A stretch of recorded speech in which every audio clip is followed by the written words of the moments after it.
माता सीता जी को प्रणाम करते हुए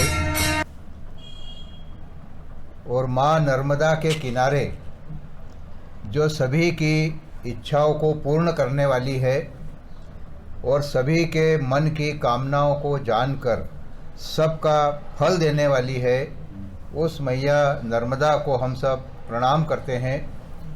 भगवान शिव जो ओंकारेश्वर धाम में विराजित हैं, उनको प्रणाम करके जीवन में भी श्रद्धा और विश्वास का फल बढ़े, इस कामना के साथ और आई माता के चरणों में बैठकर हम इस रामचरितमानस का सार ग्रहण करने का प्रयास करेंगे। श्रद्धा हमारी जो है वो पार्वती मैया है और हम जो विश्वास करते हैं, हमारा जो विश्वास है ईश्वर में, वही भगवान शिव है।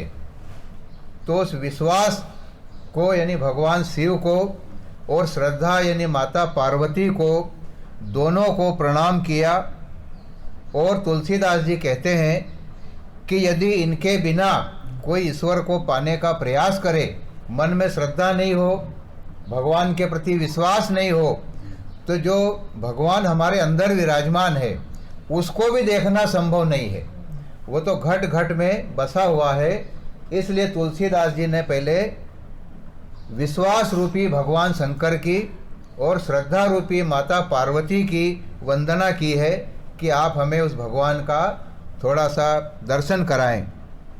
राम जी का कोई भी काम हो, हनुमान जी के बिना पूरा नहीं हुआ। बड़ा से बड़ा, कठिन से कठिन काम हनुमान जी के बिना पूरा नहीं हुआ। तुलसीदास जी महाराज ने कहा है कि हम उन हनुमान जी को भी वंदन करते हैं।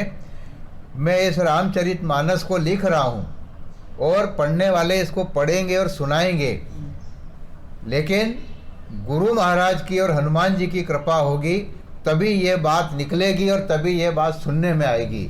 उनकी वंदना तुलसीदास जी महाराज ने की है। इस दुनिया में जहाँ जहाँ भी संत है, जहाँ जहाँ भी सज्जन पुरुष है, उस दुनिया भर में विराजमान सभी संतों को, सभी तपस्वियों को हम प्रणाम करते हैं। और संत का समाज जो है वो आनंद का देने वाला है, कल्याण करने वाला है, इसलिए उन सबको प्रणाम किया है। तुलसीदास जी महाराज ने लिखा है कि वहाँ गंगा जी में जाना हो, यहाँ से घर में विचार करना पड़ता है, थोड़ा व्यवस्था करनी पड़ती है, थोड़ा समय निकालना पड़ता है और फिर जा कर के गंगा जी में स्नान करने का मौका मिलता है। लेकिन उससे भी बढ़कर, वो तो है ही है, उससे बढ़कर ये जो राम रूपी गंगा है, ये तो घर घर, नदी नदी, गांव गांव और ओटले ओटले पर जाती है। सत्संग के बिना विवेक नहीं होता। ज्ञान सबको है, लेकिन क्या भला है और क्या नहीं करने जैसा है, ये विवेक की उत्पत्ति जब सत्संग होता है तब विवेक जागता है। सत्संग के बिना बिनु सत्संग विवेक न होई और राम कृपा बिनु सुलभ न सोई। वो सत्संग भी जो है राम कृपा होती है, राम जी की कृपा होगी तभी वो सत्संग भी मिलता है, ऐसे सत्संग भी नहीं मिलता है। तब ये सुनने को मिला। और जो सत्संगत है, सत्संगति है, वो संसार में जितने भी आनंद है, जितने भी सुख हैं, उनकी जड़ है सत्संग करना। और बाकी सब सिद्धियां जो है वो तो फूल और पत्ते हैं। ये सत्संग जो है ये जड़ है, धर्म की जड़ है ये मानस और ये सत्संग। ऐसा तुलसीदास जी ने वंदन करके एक और काम किया है कि जो दुष्ट लोग हैं, तुलसीदास जी ने कहा है कि दुष्टों की भी वंदना करी कि है भाई जो दुष्ट लोग हैं, मैं जब तक राम का गुणगान करूं तब तक वो आके कोई बाधा नहीं डाले, इसलिए उनको दूर से सबको प्रणाम किया है कि आप लोग भाई अपने अपने काम में रहना, संत हो तो हमारे पर कृपा करना और दुष्ट हो तो उनके घर आराम से रहना, ताकि हम ये राम कथा सुने। ऐसा तुलसीदास जी ने पहले सबकी वंदना करी। मंगल करनी कलिमल हरनी तुलसी कथा रघुनाथ की। राम जी की जो कथा है वो मंगल करने वाली है, सब कल्याण करने वाली है। और इस कलयुग में जो मल है, इस कलयुग में जो कुविचार है, उसका हरण करने वाली है। तुलसी मेरे राम को रीझ भजो या खींच, भूमि पड़ा सो जामेगा, उल्टा सीधा बीज, बस पड़ जाए राम नाम आ जाए। रावण भी तो राम राम राम करते गए, नहीं मानू नहीं मानू, किसको नहीं माने, राम को नहीं मानू, राम राम तो वो भी करा, तो उसका भी उद्धार हो गया। भरद्वाज मुनि बसहि प्रयागा, तिनहि राम पद अति अनुरागा। वहाँ पर भरद्वाज मुनि का आश्रम है प्रयाग में। एक बार भरी मकर नहाए, सब मुनीस आश्रम सिधाए। एक बार पूरे महीने तक सब ऋषि मुनियों ने वहाँ पर स्नान किया और सब अपने अपने आश्रमों को लौट करके गए। पूरा महीना हो गया, सब अपने अपने घर को गए। तब परम ज्ञानी याज्ञवल्क मुनि जो आए थे वो भी स्नान करने आए थे। भरद्वाज मुनि के आश्रम में वो भी गए और भरद्वाज मुनि ने सबको विदाई करी। लेकिन याज्ञवल्क मुनि जब जाने लगे, याज्ञवल्क मुनि ने कहा कि भाई अब हम भी चलते हैं। महीने भर स्नान किया, सब देव दर्शन किया, संगम में हमारा सब हुआ, अब हम चलते हैं। तो भरद्वाज मुनि ने उनके चरण कमल पकड़ लिए। याज्ञवल्क जी से कहा कि महाराज जी सब जा रहे हैं, लेकिन आप यहाँ पर रुकिए, आपको यहाँ पर रुकना पड़ेगा।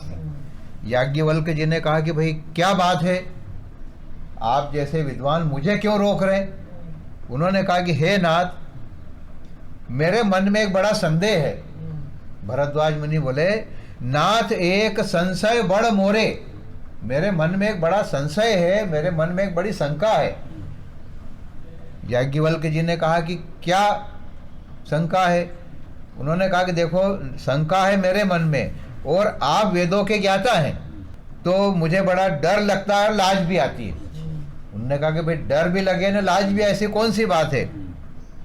बोले भय इसलिए लगता है कि आप बहुत बड़े सिद्ध महात्मा है। याज्ञवल्क मुनि बहुत बड़े महात्मा है, आपके सामने कहने में भय मेरे को इस बात का है, आप कहीं समझेंगे कि ये जानबूझ के मेरी परीक्षा ले रहा है, ये डर लग रहा है मेरे को। और यदि नहीं कहूँगा तो बड़ी हानि है, क्योंकि मैं अज्ञानी का अज्ञानी बना रहूँगा।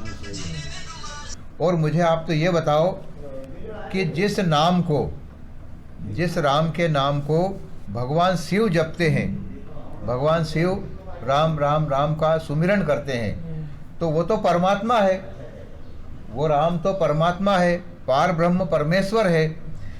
और हे मुनिराज, उस नाम की तो बड़ी महिमा है, भगवान शिव उसको जपते हैं। और एक दूसरी तरफ है वो अयोध्या में राजा दशरथ का पुत्र है। तो ये दोनों राम एक है कि अलग अलग है। दशरथ के राम ने तो वनवास गए, दुख उठाया और सीता का हरण हो गया, क्रोध आया तो रावण को मार डाला। एक तो वो राम है और एक राम वो भगवान है, राम राम जिसका नाम लेते हैं। तो ये दोनों एक है कि कोई अलग अलग है, ये मेरे को अभी तक नहीं समझ में आया कि राम वो अलग है, नहीं अयोध्या में जन्म लिया ये अलग है। आप ऐसा विचार करके मेरे को पूरी बात समझाओ। और याज्ञवल्क्य जी मुनि ने कहा कि हे भरद्वाज जी, मैं आपकी सब बात समझ गया। आप ही बहुत बड़े राम भक्त हो, आप तो राम की भक्ति करते हो रात दिन और मुझसे पूछ रहे हो। मैं आपकी चतुराई को समझ गया। बोले आपको बार बार राम कथा सुनने का शौक है, आप राम कथा सुनना चाहते हो और उनके गुणों को और समझना चाहते हो, इसलिए आपने ऐसा प्रश्न किया है जैसे मान लो आपको कुछ नहीं आता हो। आप राम कथा के प्रेमी हो तो मन लगाकर सुनो, मैं आपसे राम जी की जो सुंदर कथा है कहूँगा।